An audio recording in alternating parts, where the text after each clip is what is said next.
Next, Mr. Chameleon and the Hot Biscuit murder case.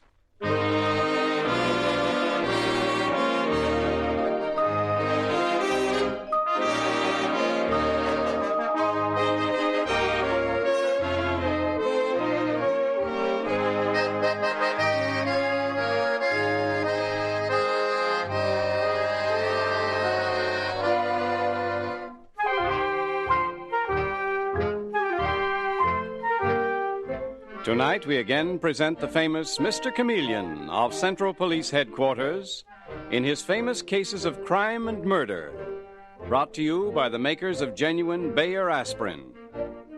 Mr. Chameleon, as you know, is the famous and dreaded detective who frequently uses a disguise to track down a killer, a disguise which at all times is recognized by the audience. Tonight, we give you Mr. Chameleon in the Hot Biscuit murder case.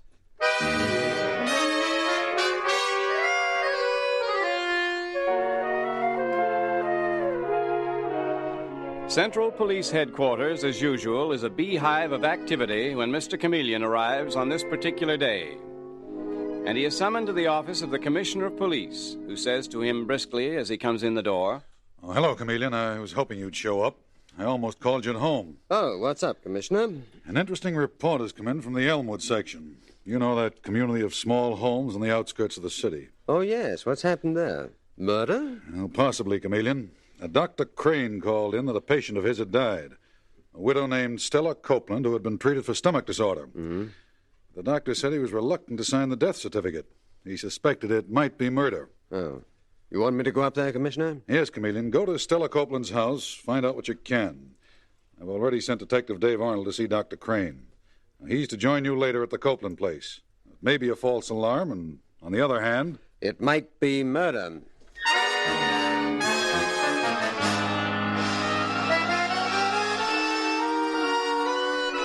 And so, a short time later, we find Mr. Chameleon standing on the steps of an average little house. The whole neighborhood is average, normal in every way. And so is the pleasant-faced woman who opens the front door and says, What can I do for you? There's been a death in the house. I'm afraid if you're a salesman... I'm not a salesman. My name is Chameleon, and I'm from Central Police Headquarters. The police? Oh, dear, yes, I heard Dr. Crane had sent for the police. Come in, please. Thank you. Oh, this is all so dreadful. I still don't understand why the police were sent for. Poor Stella. She'd been sick for weeks and weeks. Surely she couldn't have been murdered. May I ask your name, please? Agatha Wooten. Mrs. Owen Wooten. And you were a friend of Stella Copeland? A very good friend, Mr. Chameleon. I'd been nursing her for days. She couldn't afford a real nurse, so naturally I helped out. Were you with her when she died, Mrs. Wooten? Yes. That is, I was here in the house. Dr. Crane was with her. When she started to get worse about noon, I sent for him. And I understand that Stella Copeland died around 2 o'clock. Mrs. Wooten, why do you say that she couldn't have been murdered? Oh, Mr. Chameleon, this is a respectable community. Stella was a thoroughly nice woman. All her friends were nice. Since her husband's death, she's led a quiet life. Murder just doesn't happen to someone like that. Mrs. Wooten, you'd be surprised at all the quiet, respectable places where murder has occurred. But Stella was so sweet, so gentle and so kind. And alone in the world? Well... why do you hesitate, Mrs. Wooten? Well, she does have a brother-in-law and his wife, but... But what? Oh, just a minute. That may be my assistant, Detective Arnold. Hi, Mr. Chameleon. Hello, Dave. I thought it might be you. This is Mrs. Wooten, Detective Arnold. How do you do? How are you? Mrs. Wooten was a friend of the dead woman, Stella Copeland, and she was kind enough to nurse her through her fatal illness. Well, it wasn't her illness that killed Stella Copeland, Mr. Chameleon. Oh? She was poisoned. Dr. Crane is sure of it now. Poison? What else did Dr. Crane say, Dave? He can't figure it out, Mr. Chameleon. He had told Mrs. Copeland to stay on a liquid diet. Yet when she was dying, she admitted that only this morning she'd eaten some hot biscuits, the worst thing she could have done. Detective Arnold, did you say hot biscuits? Yes, Mrs. Wooten. What do you know about the Mrs. Wooten? Oh, this is terrible, Mr. Chameleon. It's all my fault. At 11 o'clock this morning, I heated those biscuits. Stella felt so much better, she insisted that she wanted to eat one. Well, I even... You even what? You didn't eat one of the biscuits yourself. Just one. Just one. Stella ate 3. Oh, Mr. Chameleon. I know what you're afraid of, Mrs. Wooten. There's no use getting panic-stricken. You may not even become ill. Oh, I am afraid. I wish Owen was here, my husband. I telephoned him that Stella was dead. He's on his way here. I wish he'd come. Mrs. Wooten, so far, you're all right. Now listen to me carefully. It's very important. Do you have any of the flour from which the biscuits were made? Oh, I didn't make the biscuits, Mr. Chameleon. Stella's sister-in-law, Emma, made them. And brought them here? Yes. When? Early this morning. You see, Stella felt better yesterday, and Emma insisted that the biscuits wouldn't hurt her. Was this sister-in-law, Emma, very insistent that Stella Copeland eat her biscuits? Well, yes, Mr. Chameleon, but it seemed quite natural. I mean, Emma said that she didn't hold with a sick person not eating. I know my mother used to talk like that. But Stella Copeland died from eating those biscuits. Why would her sister-in-law Emma want her to die? Oh, Emma Copeland couldn't have wanted Stella to die. Somebody murdered her, Mrs. Wooten. Did Emma or her husband... Oh, by the way, what's her husband's name? John Copeland. He's Stella's brother-in-law. Well, did they benefit from Stella's death? You mean financially? Mm-hmm. Oh, I'm sure they didn't, Mr. Chameleon. Of course... Of course what? Well, I was rather surprised that Emma came here at all. A few weeks ago, Stella practically ordered Emma out of the house. Why? I don't know. I think you do, Mrs. Wooten. You're trying to be very decent. But don't forget, a murderer doesn't deserve decent consideration. Oh, Mr. Chameleon, I'd rather that you talk to my husband, Owen. He'll be here any minute, and I'm so upset. I know. Suppose you go in the living room and sit down. Dave, will you go with her, please? I want to poke around the house a bit. Okay, Mr. Chameleon. Come along, Mrs. Wooten. Owen really should be here. I can't imagine what's keeping him. I'll let him in, Mrs. Wooten. Just try to relax. A perfectly ordinary little house in which an ordinary little widow has led an ordinary life. But murder isn't ordinary. The murder took place here.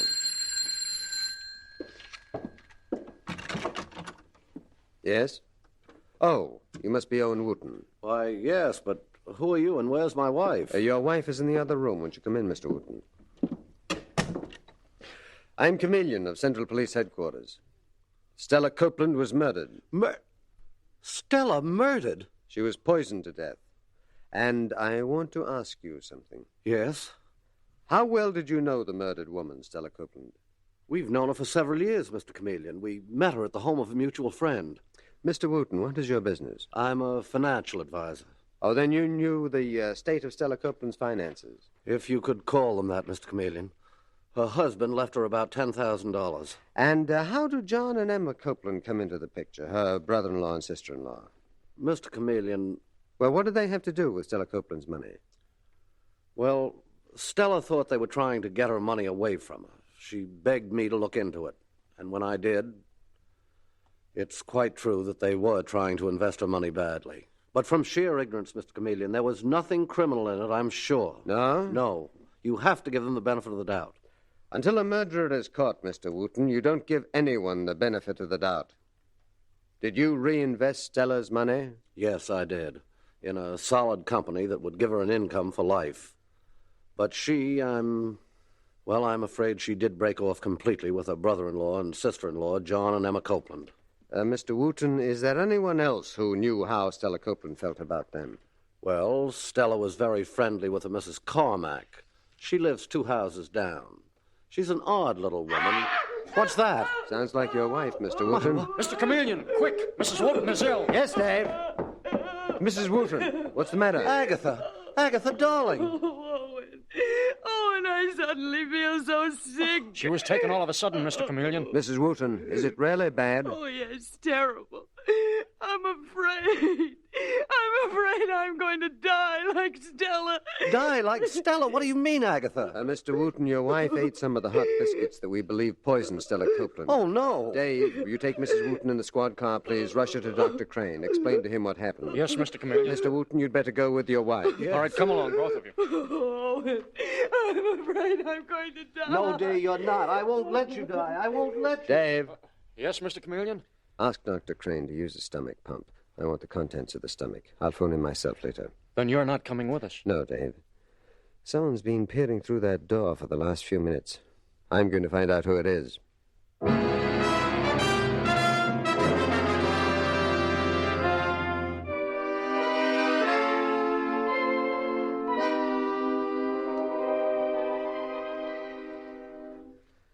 Now, to get to that curious person who peers in windows and doors just after a murder's been committed. I want to have a closer look. And I think I'll have to pounce quickly. Who are you? What do you want? Oh, I'm sorry I startled you. why, I wasn't doing anything wrong. Really, I wasn't. My name is Chameleon. I'm a detective. You're Mrs. Carmack, aren't you? Yes. Then you were Stella Copeland's neighbor. Stella Copeland was murdered. Yes, I know. You know? How do you know, Mrs. Carmack? I myself only knew a few minutes ago. Well, I mean, I heard she was dead. The whole neighborhood heard that. And I thought that maybe she had been murdered. It's a rather strange conclusion to jump to, Mrs. Carmack.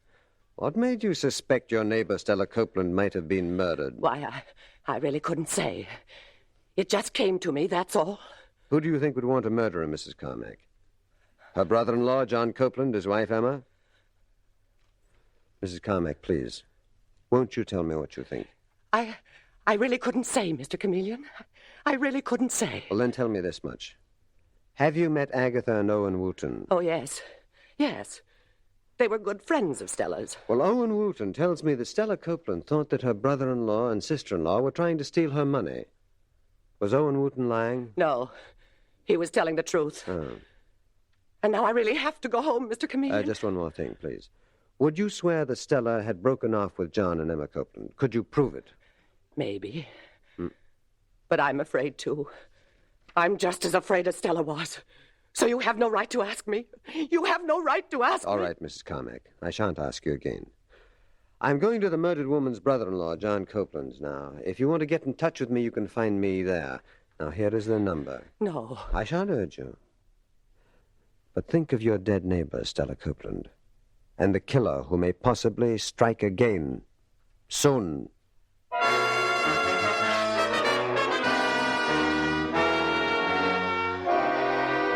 Mr. Chameleon and the Hot Biscuit murder case continues in just a moment.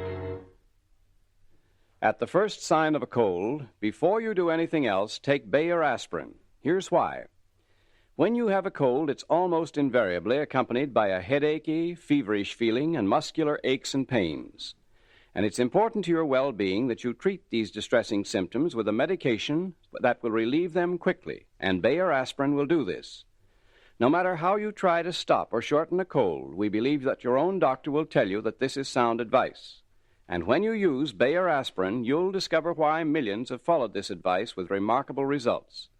For Bayer aspirin is ready to go to work in 2 seconds to bring you amazingly quick relief, to make you feel better. In addition, Bayer aspirin's single active ingredient is so gentle to the system, doctors prescribe it even for small children. That's why it's been used by millions of normal people without ill effect. So at the first sign of a cold, before you do anything else, take Bayer aspirin. When you buy, ask for Bayer aspirin, not just for aspirin alone. Get the 100-tablet bottle and you get Bayer aspirin tablets for less than a penny apiece.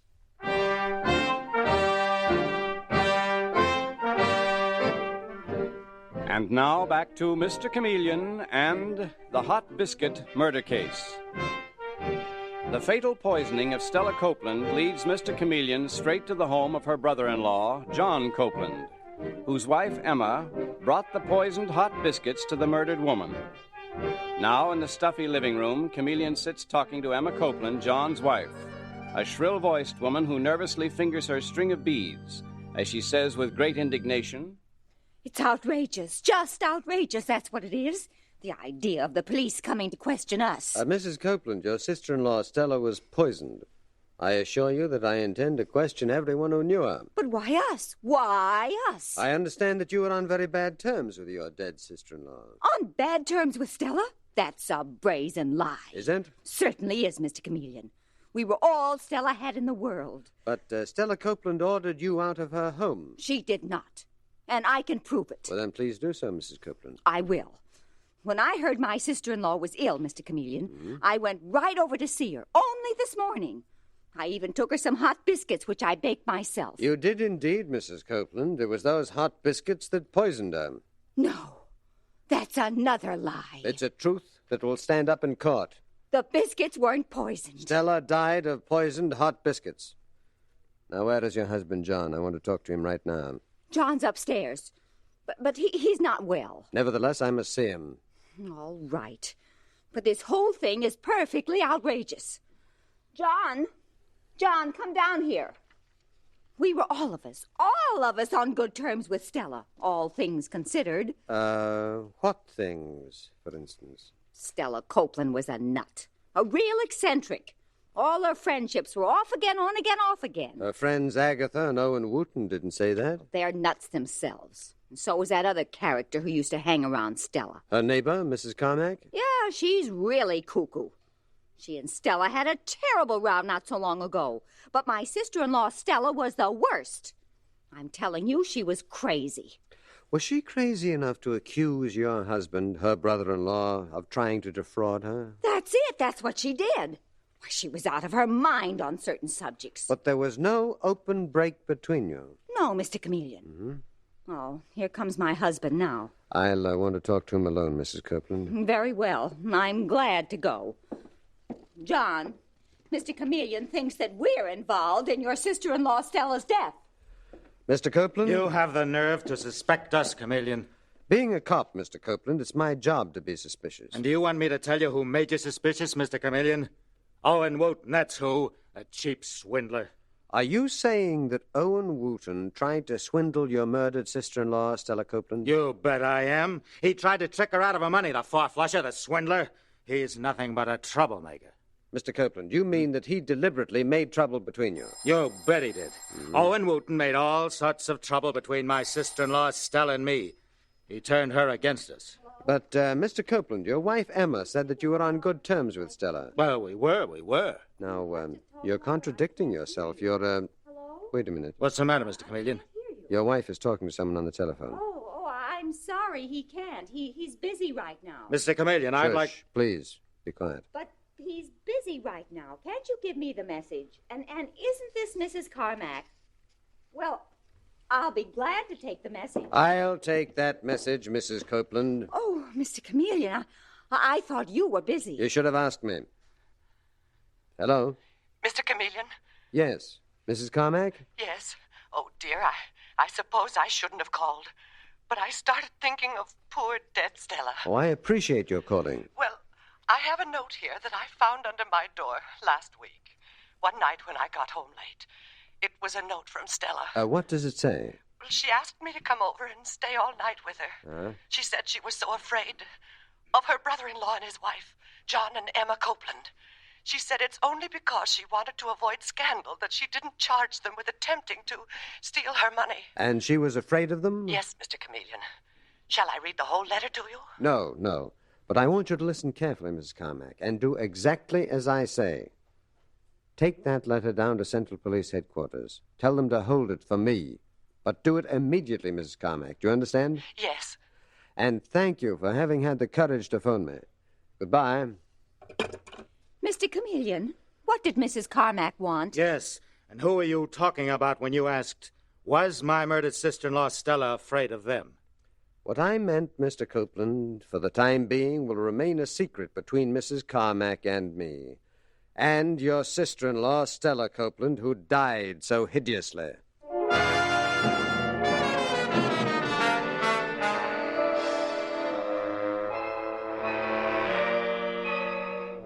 And later that day, we find Mr. Chameleon in his office at Central Police Headquarters, reading the letter which the murdered woman, Stella Copeland, had written to her neighbor, Mrs. Carmack. And at a knock on the door, he puts it down and calls out, Come in. Ah, come in, Mr. Wooten. You sent for me, Mr. Chameleon? Yes, I did. How is your wife, Agatha? Is she feeling better? She's going to be all right, Mr. Chameleon, thanks to the quick action of Detective Arnold and yourself, though the doctor thinks she should stay in the hospital for a few days. Well, she nearly died of poison. After all, she ate the same hot biscuits the murdered woman ate. And that's why I sent for you, Mr. Wooten. You're in danger yourself. What? Without question. And Mrs. Carmack, too. Anyone who could possibly give evidence against the killers. Then you think that the Copelands... Mr. Wooten, unfortunately, I don't have evidence enough yet to name anyone. But the murderer of Stella Copeland is desperate and ruthless. And I feel that I've got to move fast before death strikes again. This makes me very uneasy. Well, it should, Mr. Wooten. And I want you to help me in a scheme I have to trap the killer. Anything, Mr. Chameleon, anything you say. You think they're going to strike at me? Now, this is my plan. I'm going to plant the idea in John and Emma Copeland's mind that you have evidence in your office that might possibly work against them. But what will that do, Mr. Chameleon? Trap the killers, Mr. Wooten. I hope he or she will show up at your office and try to get that evidence. And when the killer shows up, I want to be there in disguise so no one knows me. I thought I'd disguise myself as an old porter named Mulligan. And if you'll give me the keys to your office, Mr. Wooten, so I can get in and out, I will manage to be there whenever they turn up. But how will you know when they're going to turn up, Mr. Chameleon? Well, I'll have them shadowed. Mr. Wooten, what do you say? You understand why I want to watch the killer in disguise? Oh, of course, Mr. Chameleon. It's a wonderful idea. Believe me, you'll have my fullest cooperation.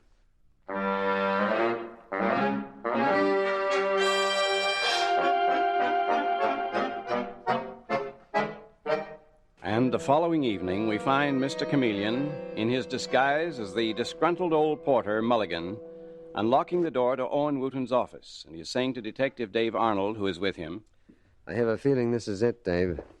Everybody in the case will all be here soon. Let me turn on the light. Oh, I'll get it, Mr. Chameleon. I imagine that Owen Wooten will be along first. Dave, can you keep out of sight behind that filing cabinet over there? Yes, sir. But this may be tricky to pull off. No one knows that, Dave, better than I do. Listen. Here comes someone down the hall right now. Quick, out of sight. Okay, Mr. Chameleon. And be careful. Immediately, a change comes over Mr. Chameleon. As the office door opens, he becomes a stooped, irritable old man. And we hear him speak in the voice of his disguise. Work, work, nothing but work. I spend my whole life cleaning up after people. And some people have all the luck, but not me. Work, work, nothing but work. Good evening, sir. Who are you? The night porter, sir. Oh, no, there's some mistake. You're not the man I expected. Oh, yes, I am, Mr. Wharton. My name is Mulligan, known in some quarters and better known as Mr. Chameleon. Good heavens, Mr. Chameleon. That's a wonderful disguise. I never would have known it. Well, let's hope they don't either, Mr. Wooten. The men who've been tailing our suspects tell me that John Copeland, the brother-in-law of the murdered woman, and his wife Emma have been hanging around this building for the past hour. What? Not only that, the neighbor, Mrs. Carmack, was here. I'm sure they'll be up, looking for that false evidence I told them that you had. Mr. Chameleon, listen. I just heard the elevator door click. That's probably them right now. Good, Mr. Wooten. Let's switch off the light here and go in the inner office. Then I'll come out, still Talking like this, like the porter, Mulligan. and we'll see who it is that's coming here after the evidence. It'll be the killer, Mr. Chameleon. Stella Copeland's murderer. Shh, here they come. Now remember, Mr. Wooten, when you accuse them of the murder, I'll hang around in the background, watching them closely. They won't bother to look at me, just an old porter. They're in the outer office, Mr. Chameleon. They've switched on the light. Okay, here I go. You come in a second, Mr. Wooten, and remember what I told you to say, and be careful you say it just that way. Right. And good luck, Mr. Chameleon, in your disguise as the old porter. And who might you be? Oh, who are you? We thought the office was empty. Did you know? Well, it ain't. I'm Mulligan, the porter. And what are you doing here, Emma Copeland and John Copeland? Mr. Wooten. I'll tell you what you're doing here, you murderers. You came to steal evidence against yourself, and in doing so, you only revealed your own guilt. You're wrong, Mr. Wooten. We came to accuse you. It was you who stole Stella's money and then turned her against us. That's right, Wooten. You were the crook. You stole from my sister-in-law, and then you murdered her. That's ridiculous. Who do you think would ever believe that? I would, Wooten. Mr. Chameleon, what do you mean? And what about your disguise? I no longer need my disguise of Mulligan the Porter, Wooten. Besides, John and Emma Copeland knew all about it. They're here at this time because I sent for them. You sent for them? The purpose of this disguise was to trick you, Owen Wooten, and you fell for it. You even gave me the key to your office and let me search around in here. I was looking for something, and I found it. This paper you had hidden under a board in the floor. This paper that shows you defrauded the poor widow Stella Copeland of her small fortune. No, give me that paper. Keep back, Wooten. That's right, Dave. Keep him covered. You see, Wooten, I suspected you when I asked the doctor to use a stomach pump on your wife, Agatha. He found that she'd simply taken something to make her feel a little ill. She wasn't poisoned by eating the hot biscuits that killed Stella Copeland. Oh, no. Your wife and you had put the poison in Stella's hot biscuits. And how do you expect to prove that, Chameleon? Dave, tell him. Owen Wooten, according to police records, you're wanted in Cleveland and St. Louis, where you and your wife operated under different names. There were 2 similar poison murders, both lonely widows, and the widow's best friends immediately disappeared. There are people in both cities who can identify you and your wife. So the jig is up, Wooten. Yes. I guess it is, Chameleon. Wooten, get away from that desk. Dave, get him. I've got him, Mr. Chameleon. Drop that. Drop it. What is it, Dave? Here it is, Mr. Chameleon. I thought so. A packet of the same poison that killed Stella Copeland. You were going to take some of it yourself, weren't you, Wooten? A violent ending to a violent life. Well, I'm afraid instead it will be used to serve the ends of justice. This will definitely convict you, Owen Wooten, and your wife of the heartless poisoning of Stella Copeland.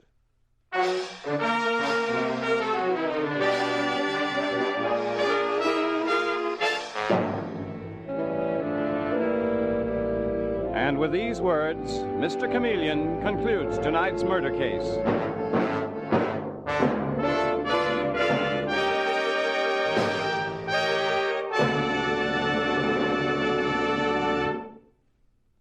Mothers everywhere, listen carefully. Now, genuine Bayer aspirin is available in a new children's size tablet containing half the amount of the regular size Bayer aspirin tablet. These new children's size Bayer aspirin tablets make it possible for you to conveniently give your children the proper dosage as prescribed by your doctor. And because they're made so they can be broken right in half, you can easily give still smaller dosages whenever necessary. In addition, these new children's size Bayer aspirin tablets have another feature that appeals to wise mothers. They are neither flavored nor colored, so they cannot be mistaken for candy, and they can be used with complete confidence. For the fact that doctors prescribe Bayer aspirin's single active ingredient even for the smallest children shows how gentle and dependable it is. The bottle and carton are plainly marked children's size Bayer aspirin. 30 tablets for 25 cents.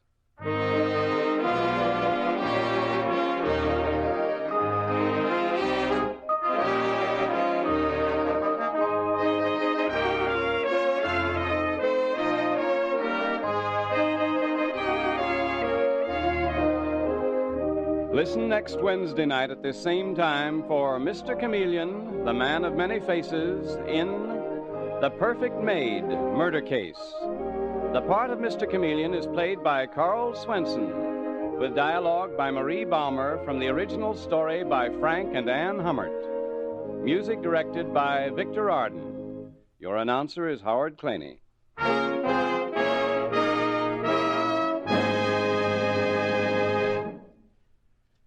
Teeth that are really clean, free of decay breeding deposits and film, actually resist decay.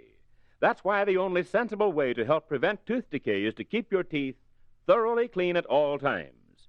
And there's nothing you can get that cleans teeth like powder. It's the best way to get your teeth really clean. Famous Dr. Lyon's tooth powder almost instantly helps remove the deposits and film that are breeding places for bacteria that cause tooth decay. So to help prevent decay before it gets started, use Dr. Lyon's tooth powder. Ask for either regular or ammoniated Dr. Lyon's tooth powder.